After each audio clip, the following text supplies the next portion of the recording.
Hai, Assalamualaikum warahmatullahi wabarakatuh. Salam sejahtera untuk anak-anak ibu semuanya.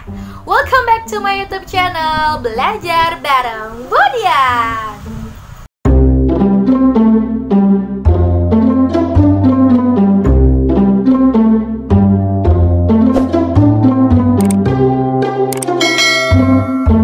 Wah, gimana nih kabarnya anak-anak ibu semuanya? Semoga dalam keadaan sehat ya. Kali ini kita masih dalam keadaan home learning yang tak terhingga, jangan sampai deh. Kita harus tetap berjuang di rumah aja, belajar dari rumah, ibadah dari rumah, bekerja dari rumah. Hidup rebahan, hidup rakyat Indonesia. Kita pasti bisa melawan corona. Hidup rakyat Indonesia. Semangat. Nah, jadi hari ini, pada video kali ini, kita akan belajar tentang administrasi perpajakan. Wah, luar biasa. Jadi administrasi perpajakan ini pun sama seperti AKL, akan ada part selanjutnya. Karena enggak sih sebenarnya kalau untuk pajak kita sebentar lagi selesai. Cuman memang ada beberapa kendala karena kita harus lebih memahami gimana sih logikanya dan gimana sih peraturannya kayak gitu. Jadi kita emang harus peka nih sama peraturan yang dibuat pemerintah. Apalagi kan sekarang perpajakan juga sedikit berubah nih karena adanya si virus koroncong ini, ya kan? Jadi kita kalau mindsetnya kalau kita belajar perpajakan, kita memang harus teguh berfondasi berdasarkan sama peraturan pemerintah tentang perpajakan seperti itu. Materi kita pada video kali ini adalah tentang PPh Badan. Nah, tujuan pembelajaran kita kali ini adalah kita mengetahui apa itu subjek pajak yaitu badan, kemudian apa aja tarifnya, tarif PPh Badan, dan kemudian bagaimana cara untuk menghitung PPh Badan terutama. Oke, jadi kita mulai pembelajaran kita pada kali ini. Kali ini kita akan belajar tentang PPh Badan. Kalian bisa buka dulu PPT yang sudah Ibu berikan. Oke, lanjut ya. Nah, sebagai pengantar, Ibu mau bertanya dulu nih. Selain orang pribadi, ya kan, sebelumnya yang kita sudah belajar yaitu PPh 21, ya kan, yang tentang gaji, tentang honor, kemudian tentang lembur, kemudian tentang THR gitu kan ya. Bukan hanya orang pribadi yang harus bayar pajak gitu kan ya. Subjek pajak lain yang memiliki kewajiban membayar pajak adalah juga badan. Ya kan? Nah, tahukah kamu cara menghitung pajak untuk PPh Badan? Pertama-tama kita harus tahu dulu nih, apa itu definisi badan, ya. Jadi apa kita harus tahu nih? Yang termasuk badan itu apa? Apakah kuping? Apakah tangan? Gak mungkin dong, gak lucu. Oke, lanjut. Nah, siapakah subjek pajak badan? Ya kan? Seperti yang Yu bilang tadi, ketika kita mau belajar pajak, kita memang harus, ya kan, harus berdasarkan ketentuan perpajakan. Nah, ini menurut Undang-Undang Ketentuan Umum Perpajakan yang termasuk dalam pengertian badan. Badan adalah perseroan terbatas atau PT, CV, perseroan lainnya, BUMN dengan nama dan dalam bentuk apapun, BUMD dengan nama dan dalam bentuk apapun, firma kongsi, koperasi, dana pensiun, persekutuan, perkumpulan, yayasan, organisasi, massa, organisasi sosial politik atau organisasi lainnya, lembaga dan bentuk badan lainnya, termasuk kontrak investasi kolektif dan bentuk usaha tetap atau BUT. Untuk lebih jelasnya lagi, masing-masing dari definisi yang tadi disebutkan kalian bisa cari di Google, karena kali ini Ibu akan membahas tentang apa aja sih, tentang bagaimana menghitung pajak PPh Badan dan tarifnya itu apa yang dipakai. Jadi Ibu nggak berfokus apa itu PPT, apa itu CV, apa itu perseroan lainnya, ataupun apa itu BUMD. Silakan kalian cari sendiri apa itu masing-masing pengertian tersebut untuk menambah wawasan kalian. Oke, lanjut ya. Nah, ada di sini pengecualian subjek pajak. Jadi, setiap badan yang didirikan atau bertempat kedudukan di Indonesia sudah pasti merupakan subjek pajak dalam negeri. Kenapa? Karena dia kedudukannya di Indonesia, gitu ya. Tapi ada beberapa orang yang nggak harus jadi subjek pajak badan, gitu kan ya. Ada pula pihak-pihak yang dikecualikan sebagai subjek pajak badan, walaupun dia ada di Indonesia, alias dia bukan subjek pajak dalam negeri. Yang pertama ada Badan Perwakilan Negara Asing, kayak misalkan kedubes gitu kan ya.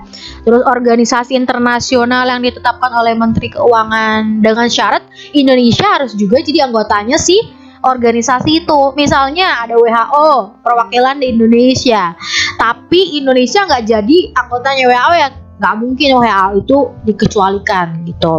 Kemudian 3, tidak menjalankan usaha atau kegiatan lain untuk memperoleh penghasilan dari Indonesia selain pemberian pinjaman kepada pemerintah dan dananya berasal dari iuran para anggota.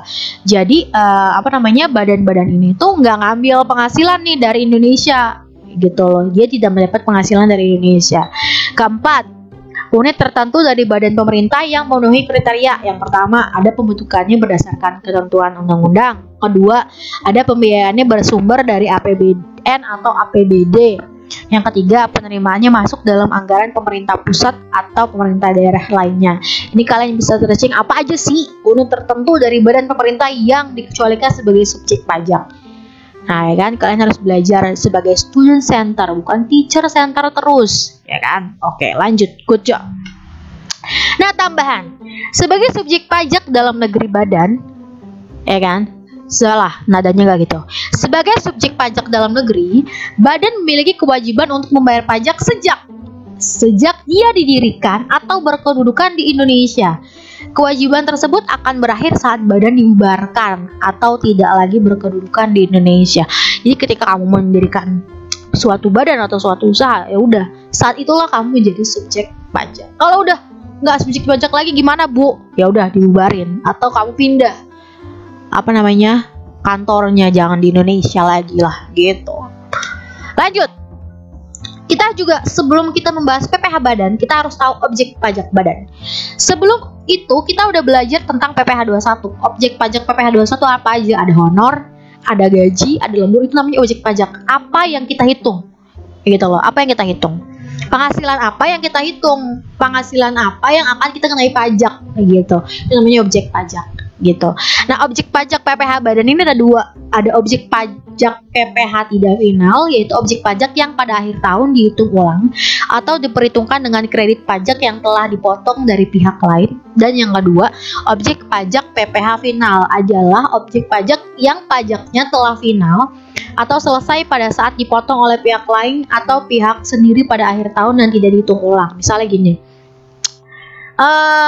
Ibu bayar pajak, nih nanti kita akan belajar nih PPh badan dengan tarif PP nomor 23, itu kan 0,5%.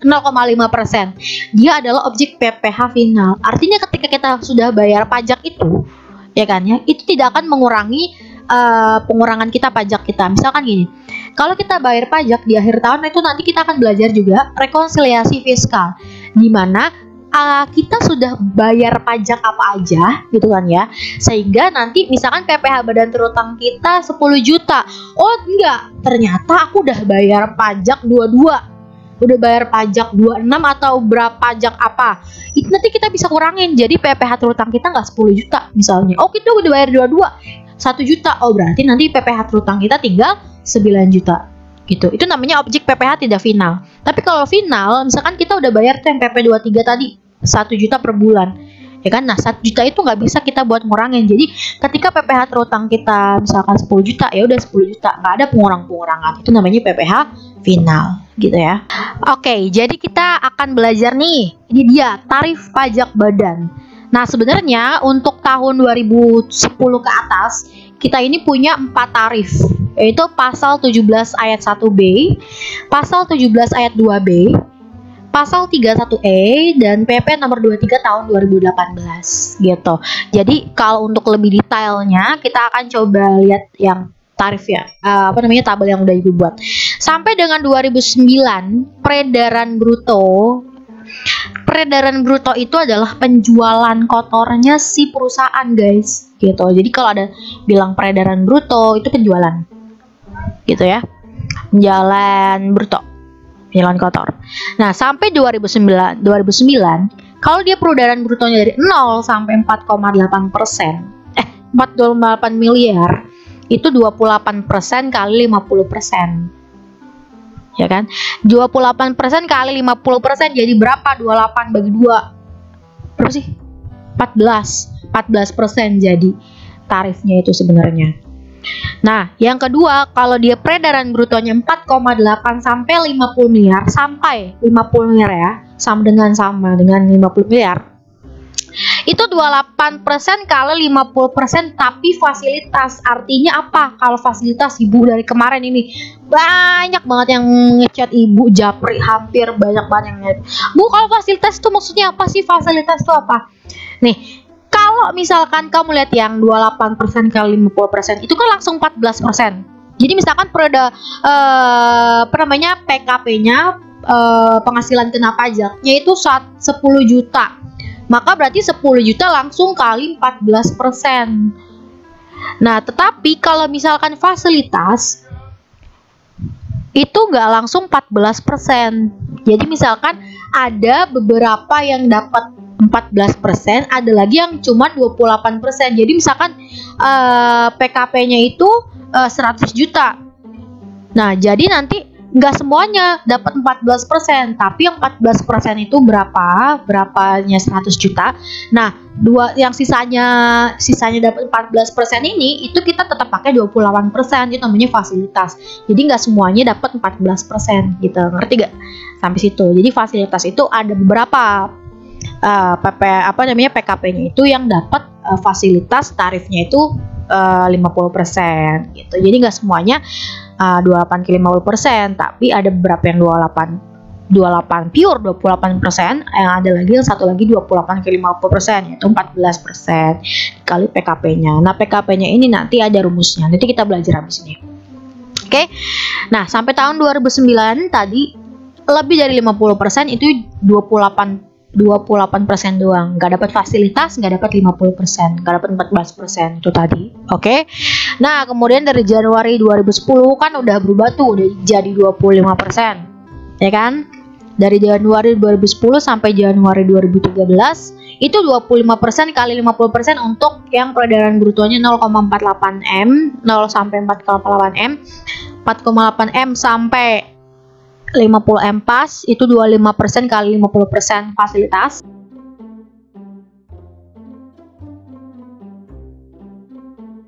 Nah, jadi dari Januari 2010, saya ulang ya, sampai Juli 2013 itu 0,48 miliar, itu 25% kali 50% without any fasilitas. Kemudian yang peredaran brutonya 4,8 sampai 50 M, 25 kali 50% sama fasilitas, sama kayak yang di atas yang 28 kali 50%. Kemudian yang lebih dari 50% itu 25%. Nah, di tahun Juli 2013 sampai Juni 2018 itu yang peredaran brutonya 0 sampai 4,8 miliar itu tarifnya 1%, guys. Gitu. Jadi ada PP nomor 46 tahun 2013. Jadi dia nggak pakai lagi 25 kali 50, jadi langsung 1% untuk UMKM kayak gitu.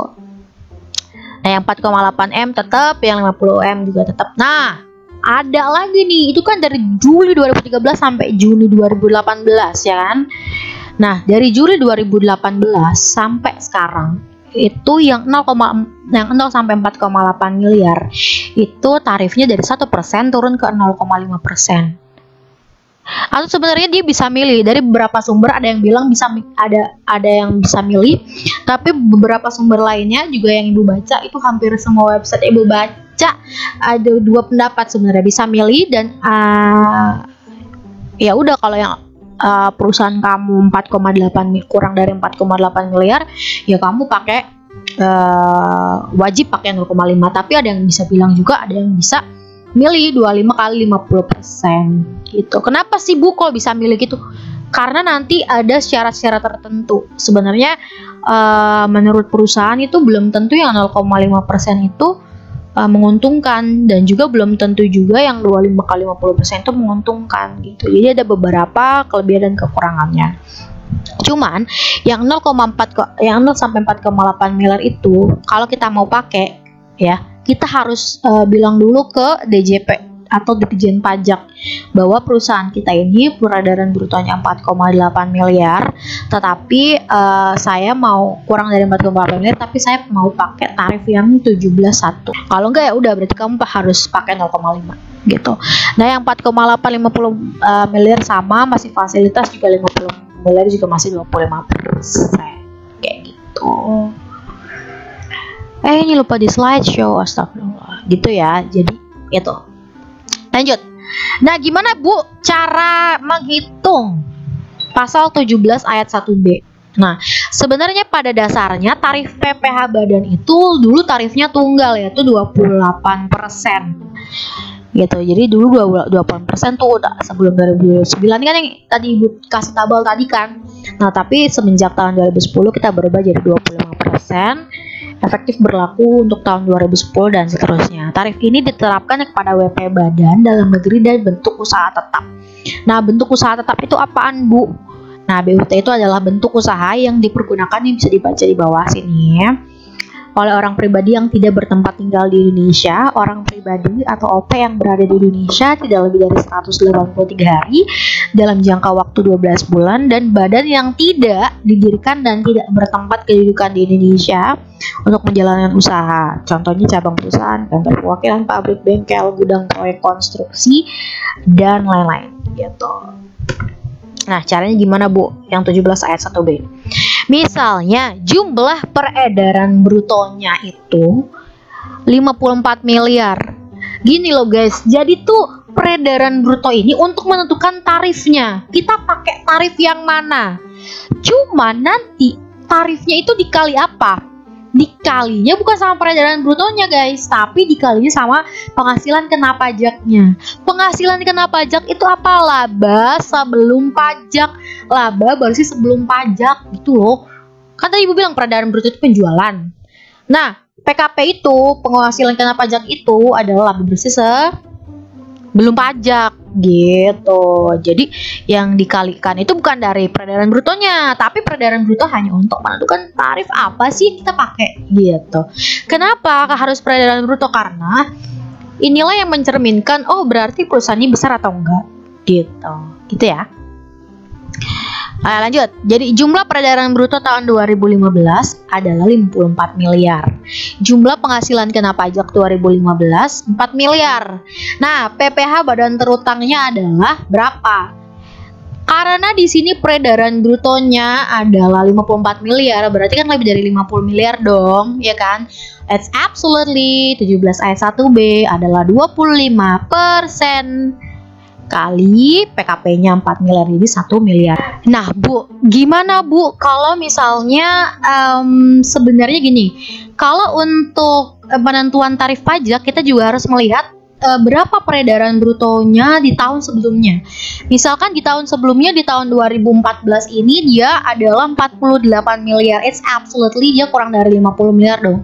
Berarti dia pakai pasal 31E yaitu fasilitas. Cuman karena di sini kita tidak diberikan penjelasan atau informasi di tahun sebelumnya, ya udah berarti kita berpatokan pada peredaran bruto yang diberikan gitu loh. Tapi kalau misalkan ada dan memang harusnya itu pada kenyataannya, ya kita harus berpatokan dulu nih tarif yang mau kita pakai itu harus kita tahu dulu nih tahun sebelumnya itu kita berapa peredaran brutonya gitu loh. Kalau memang dia kurang dari 50 M ya berarti pada tahun 2000, misalkan 2014 dia 48 miliar kayak tadi. Nah, tahun 2015 berarti dia tetap masih pakai 25% kali 50% fasilitas gitu. Bukan pakai 25% doang gitu. Lalu kalau misalkan 2015-nya 54 miliar, 2016-nya itu kembali ke 49 miliar, kita tetap pakai 25%. Kenapa? Karena tahun sebelumnya kita lebih dari 50 miliar gitu loh. Jadi penentuan tarifnya itu tetap kita harus melihat dari tahun sebelumnya. Seperti itu ya. Oke. Lanjut. Kemudian di sini ada pasal 17 ayat 2B.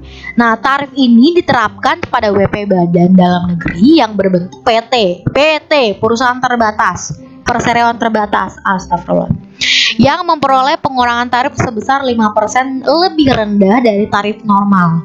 Kalau misalkan kurang dari tahun 2010, it's absolutely 28% dong tarifnya ya kan, berarti 28% dikurangnya 5%. Cuman karena kita sekarang di atas tahun 2009 atau dimulai dari tahun 2010 itu 25%, maka 25% dikurang 5% berarti 20% gitu ya. Tapi nanti dalam penulisan perhitungannya kita harus tulis dulu 25% dikurangi 5%. Nah, untuk dapat pengurangan 5% itu, perusahaan itu harus memiliki syarat-syarat sebagai berikut. Yang pertama, ini sebelumnya banyak banget yang nanya ke ibu-ibu. Kemarin kita latihan tuh ada 40% ya kan? Nah, itu sebenarnya nggak dipakai nak, gitu loh. Itu dipakai hanya sebagai syarat, gitu loh. Jadi yang syarat yang pertama, paling sedikit 40% dari jumlah keseluruhan saham yang kita punya, gitu kan, ya disetor untuk diperdagangkan di Bursa Efek Indonesia. Jadi modal saham kita kan 100%. Nah, 40% itu paling sedikit 40% ya. Minimal 40% yang harus dijual ke BI dulu buat dapat syarat 5%. Nah, tapi kebanyakan soal hanya syaratnya tuh hanya misalkan hanya mencantumkan syaratnya 40%. Ya udahlah, langsung aja kamu kasih pasal 17 ayat 2B. Tapi dalam keadaan sesungguhnya syarat A, B, C, D ini harus dipenuhi untuk perusahaan mendapatkan pasal 17 ayat 2B ini gitu loh. Tapi kalau misalkan hanya ada salah satu syaratnya, ya udah tetap aja gitu. Tapi misalkan ada keterangan lain, misalkan di soal itu hanya mendapat 40%, tetapi kita kan seperti yang kita ketahui kita harus mendapatkan 4-4-nya gitu. Ya udah berarti kamu jangan pakai, tetap pakai yang pasal atau tarif lainnya gitu. Yang penting kalau di soal itu kita lihat soalnya, tapi kalau di kehidupan nyata ini 4-4-nya harus kita penuhi gitu. Nah, yang kedua, yang B, saham sebagaimana dimaksud poin A harus dimiliki oleh paling sedikit 300 pihak. Misal, dari 40% itu harus ada 300 pihak yang mempunyai saham itu, yang beli gitu kan ya. Kalau kurang dari 300 pihak nggak bisa, berarti nggak boleh kalau dalam kehidupan nyata. Pihak itu siapa aja, bisa orang, bisa perusahaan, bisa badan, bisa pemerintah, itu boleh. Terus masing-masing di pihak di poin B itu hanya boleh memiliki saham kurang dari 5%. Misalkan ibu punya PT Maju Mundur Melawan COVID-19 misalkan ya, ada salah satu yang belinya itu lebih dari 10% dari 40% itu, ya nggak boleh, berarti tetap nggak dapat 5% itu dalam keadaan nyatanya gitu loh. Jadi harus kurang dari 5% lah orang yang belinya itu. Nah, yang keempat itu poin ABCD harus dipenuhi dalam waktu paling singkat 183 hari gitu loh. Dalam prosesnya itu 183 hari kejadian ini harus terjadi gitu, 4-4-nya ini gitu. Nah, contohnya gimana Bu? Perhitungannya, nah kalau kamu coba lihat nih, pada tahun 2015 saham PTY disetor untuk diperdagangkan di BEI sebesar 60% dari modal sahamnya. Berarti kan dia termasuk tuh set pertama dia lebih dari 40%, dia 60%. Kemudian saham yang disetor dicatat untuk diperdagangkan di BEI dimiliki oleh 400 pihak, lebih dari 300. Masuk lagi syaratnya. Nah, di antara 400 pihak masing-masing persentase kepemilikannya tidak lebih dari 5%. Masuk lagi. Kondisi tersebut terjadi 190 hari masuk karena paling singkat 183 hari paling minimal. Masuk lagi. Jadi dia berhak untuk mendapatkan pasal 17 ayat 2B, yaitu kurang dari 5% dari presentasi normalnya. Jadi 25% dikurangi 5%, yaitu 20%. PKP-nya berapa? 1,25 M. Selanjutnya, tarif PPh wajib pajak 31E. Gitu. 31E ini adalah tarif fasilitas. Apa itu fasilitas? Kita baca ya. Fasilitas berupa pengurangan tarif sebesar 50% dengan peredaran bruto sampai dengan 50 miliar. Ya kan? Jadi 4,8 miliar sampai 50 miliar dikenakan fasilitas dari pasal 31E. Caranya gimana, Bo?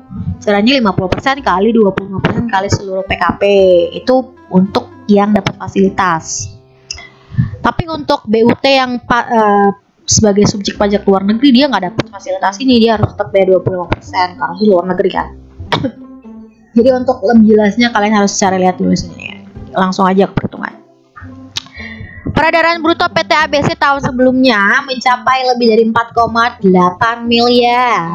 Berarti kan karena Ibu bilang tadi, tarif itu harus dipenuhi dari peredaran bruto tahun sebelumnya. Berarti dia lebih dari 4,8, it's absolutely kita pakai fasilitas, ya kan. Tahun ini peredaran brutonya 30 miliar dengan PKP-nya 3 miliar. Berikut ini adalah perhitungan PPh-nya. Nah, jadi yang pertama kita harus cari dulu yang namanya penghasilan kena pajak yang memperoleh fasilitas. Karena nggak semuanya dapat fasilitas 50%. Hanya sebagian dari PKP yang dapat fasilitas. Makanya rumusnya adalah 4,8 miliar nih, ya kan? Per 30M. Bu, 4,8 miliarnya dari mana? Bukan dari soal ya, Nak. 4,8 miliar itu udah rumusnya yang dikasih pemerintah untuk menghitung pasal 31E. Jadi 4,8 miliar itu udah fix ya. Dimana-mana kamu mau ngitung bukan 4,8 miliar dah. Per. Nah, ini pernya ini yang pasti beda-beda. Pernya ini peredaran bruto tahun sekarang, bukan tahun sebelumnya. Jadi 30 miliar dikali PKP. Jadi dari 3 miliar ada 480 juta yang kena fasilitas. Nah, jadi 480 juta ini kita kalikan dengan 50% kali 25%. Jadi 60 juta inilah PPh badan terutang yang kena fasilitas. Tapi karena PKP kita 3 miliar, kan, kita baru bayar 480, berarti masih ada sisa dong. Nah, sisa inilah adalah namanya penghasilan kena pajak yang tidak memperoleh fasilitas. Jadi 3M dikurang 480 juta. Jadi 2,52M. Jadi langsung aja nih yang karena nggak kena fasilitas berarti 25% kali 2,52M jadi 630 juta gitu. Jadi lanjutnya berarti PPh badan terutang kena fasilitas 60 ditambah yang nggak kena fasilitas 630 jadinya 690. Ini sangat mengurangi berapa? Harusnya kalau dia nggak dapat fasilitas 25% kali 3M langsung kan 750. Nah, kita lanjut ya. Lalu bagaimana dengan tarif PP nomor 23/2018 yang ini 0,5% untuk UMKM. Oke, jadi pendapatan bruto. Jadi yang kamu harus tahu dulu nih UMKM itu apa kan. Kamu harus cari searching dah. Yang termasuk UMKM itu apa? Ya. Jadi kalau misalkan ada peredaran bruto yang kurang dari 4,8 miliar itu langsung aja kita pakai 0,5%. Gitu ya. Nah, 0,5% ini adalah PPh final. Gitu. PPh final. Jadi kalau PPh final ini Ibu bilang tadi dia nggak bisa jadi pengurangan nanti di akumulasi PPh kita terutang. Nanti kita nggak bisa kita sebagai akumulasi. Gitu. Misalkan kita bayar pajak misalkan berapa terus dikurangin ini nggak boleh. Jadi ya udah kita bayar 0,5 ini ya udah nggak bisa dikurangi sama apa-apa lagi. Beda sama kalau misalkan kita pakai yang pasal 17 itu bisa kita kurangi sama pajak-pajak kita yang lain. Jadi kita pajaknya nggak bayar segede itu kan, itu udah bayar sebelumnya. Nah, cuman sebelum Juli 2018, sebelumnya adalah dari Januari 2013 sampai 2018 Juni itu pakainya 1%. Cuman kalau ketika udah masuk ke Juli kita pakai 0,5%. Makanya kalau misalkan ada gimana caranya untuk membayar pajak yang peredaran brutonya kurang dari 4,5M pada tahun 2018, maka di situ ada dua perhitungan.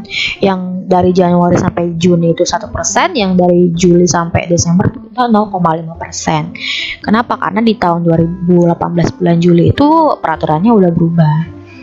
Nah, cuman 0,5% ini ternyata bersifat opsional dari beberapa sumber. Dia bisa boleh ngikutin tarif 0,5 atau menggunakan pasal 17 yang 25% kali 50% itu langsung yang jadi 12,5%. Karena kan kurang dari 4,8. Cuman ada beberapa sih keunggulan dan kelebihannya ketika kita pakai 0,5 sebagai opsional. Jadi kalau yang pertama bagi WP pribadi dan badan yang belum bisa menggunakan pembukuan yang baik gitu ya, pembukuan akuntansi yang teratur sesuai PSAK dan baik lah pokoknya, kita boleh pakai 0,5 final. Jadi beberapa pun gimana pun keuangan kamu, yang penting kamu tahu peredaran brutomu berapa per bulannya. Ya udah kamu kaliin aja, karena PPh 0,5 ini kita bayar per bulan gitu. Jadi kan kalau 17 pasal 17 itu kita bayar diakumulasiin di akhir tahun. Cuman yang 0,5 ini kita bayar per bulan final. Jadi ya udah per bulan bayar ini udah selesai, kita bayar itu. Enggak ada nanti nunggu diakumulasi nggak ada. Tapi kita harus tetap bayar pajak ini ketika kita rugi gitu loh. Itu yang gak enaknya 0,5%. Cuman enaknya itu tapi kita gak usah ribet-ribet lah bikin pembukuan yang ribet-ribet gitu loh. Yang penting kamu tahu aja peredaran brutomu berapa gitu. Sementara untuk WP yang udah punya pembukuan yang baik, dia bisa dikenakan pajak pasal 17 gitu loh. Tapi dia harus tapi dia harus datang dulu ke Ditjen Pajak bahwa dia menyatakan bahwa saya nggak mau pakai 0,5 Pak, saya mau pakai yang 25% kali 50% gitu loh, yang 12,5% itu. Cuman harus ke Ditjen Pajak. Nah tapi enaknya itu dia tuh kalau rugi ya kita bisa diakumulasiin nanti gitu loh, nggak bayar gitu. Enaknya sih itu. Cuman nggak enaknya kita harus patuh bener gitu loh, kayak bikin laporan keuangan yang bener gitu. Jadi nggak salah-salah laporan keuangannya gitu. Cuman sampai kapan sih kita bisa memanfaatkan tarif PPh final 0,5% ini? Ada batasnya. 7 tahun pajak untuk WP pribadi. Contohnya gini, misalnya kamu kamu diriin perusahaan tahun 2019, it's absolutely dari 2009 kamu dihitung 7 tahun ya, dari 2009 sampai 2026. Kemudian 4 tahun untuk WP yang berbentuk koperasi firma, 3 tahun untuk WP yang berbentuk PT. Setelah habis dari peraturan itu 7 tahun, 4 tahun, 3 tahun, kita harus berbalik lagi ke pasal 17. Artinya apa? Artinya kita didorong oleh pemerintah untuk bisa mempunyai laporan keuangan yang baik. Sebenarnya setiap usaha memang harus punya laporan keuangan yang baik sih. Kenapa? Karena kita dengan punya laporan keuangan yang baik, kita bisa minjem kemana-mana gitu. Karena kita kredibel, terpercaya usahamu, catatannya baik nggak gitu. Jadi sebenarnya memang seyogyanya setiap usaha itu harus pembukuan yang baik gitu. Siapa yang dapat memanfaatkan PPh final? It's absolutely yang kurang dari 4,8 miliar WPOP dan PT juga, tapi pokoknya semuanya harus kurang dari 4,8 miliar intinya gitu.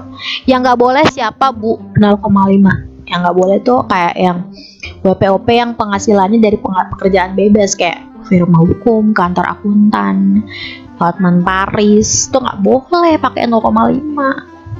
Nggak boleh dia, karena dinamis dia itu. Kemudian WP penghasilan yang diperoleh di luar negeri, kemudian WP penghasilan yang telah dikenai PPh yang final, nggak boleh. Pokoknya WP yang dikecualikan sebagai objek pajak nggak boleh. Ini yang tadi ya tambahan. Oke, kayaknya udah Ibu jelasin. Pokoknya nggak boleh. Pokoknya kalau nggak mau 0,5 harus memohon ke Ditjen Pajak. Nah, kita masuk ke soal latihan ya.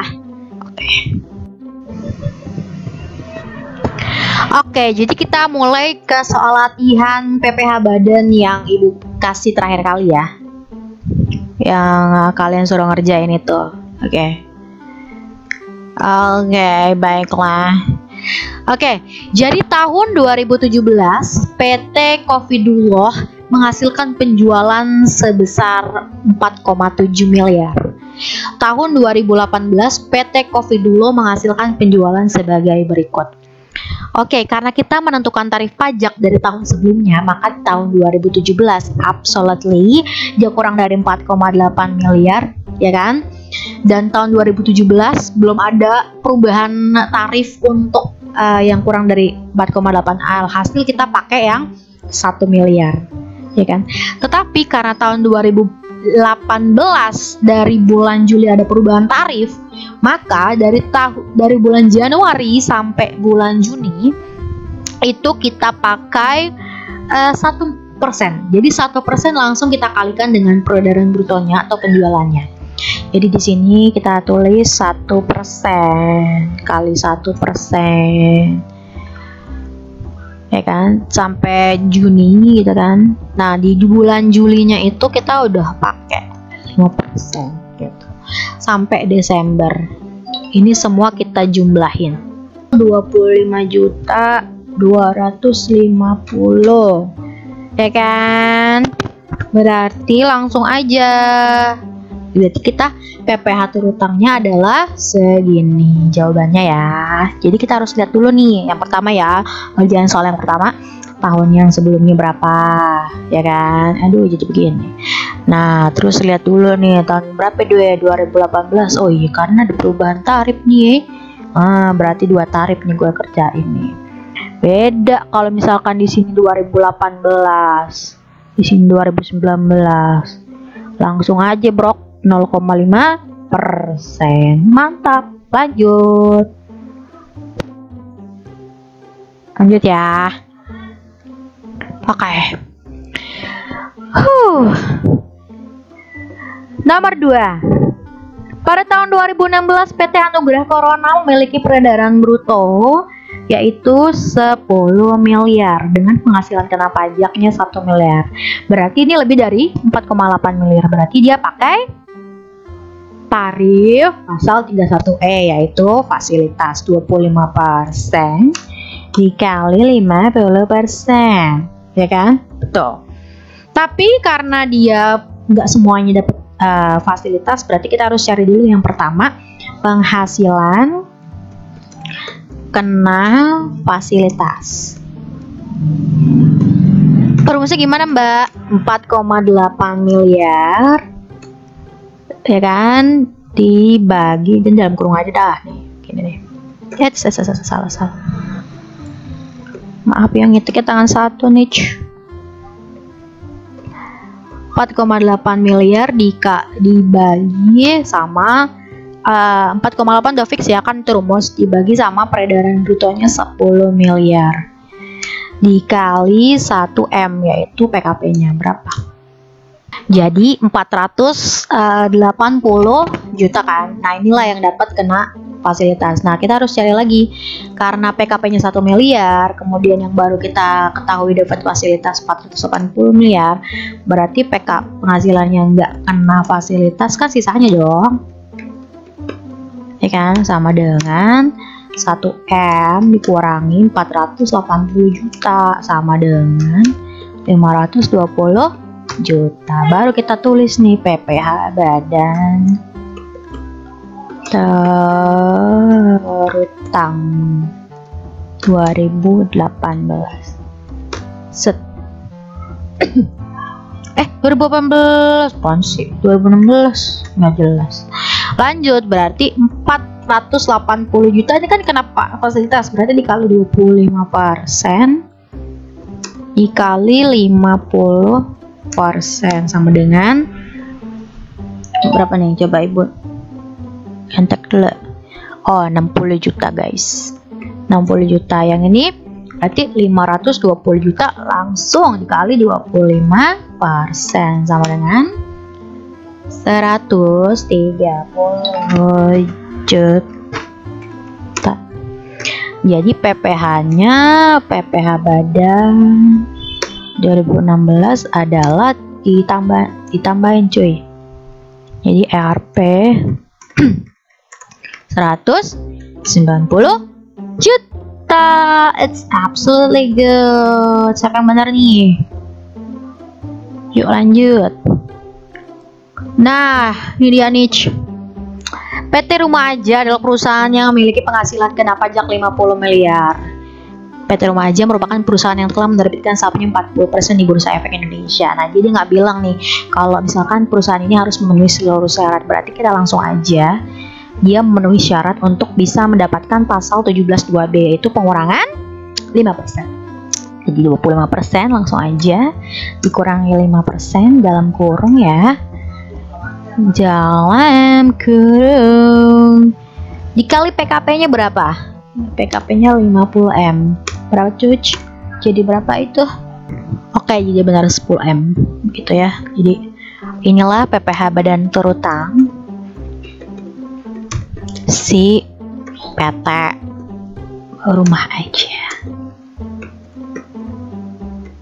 Jadi 40%-nya nggak diapa-apain nih, karena kan dia sebagai syarat aja. Jadi gitu ya. Yang paling penting kalian harus pokoknya jaga kesehatan dan terus bersyukur apapun yang Allah kasih nikmat kita sekarang, makan apapun itu kita terima. Kita harus berhemat dan lain sebagainya. Tetap semangat pokoknya, tetap jaga diri. Ibu doain kita semua sehat-sehat. Salam untuk keluarga di rumah, semoga juga sehat-sehat. Oke, cukup sekian pelajaran kita kali ini. Semoga bermanfaat buat kita semua. Amin. Wassalamualaikum warahmatullahi wabarakatuh.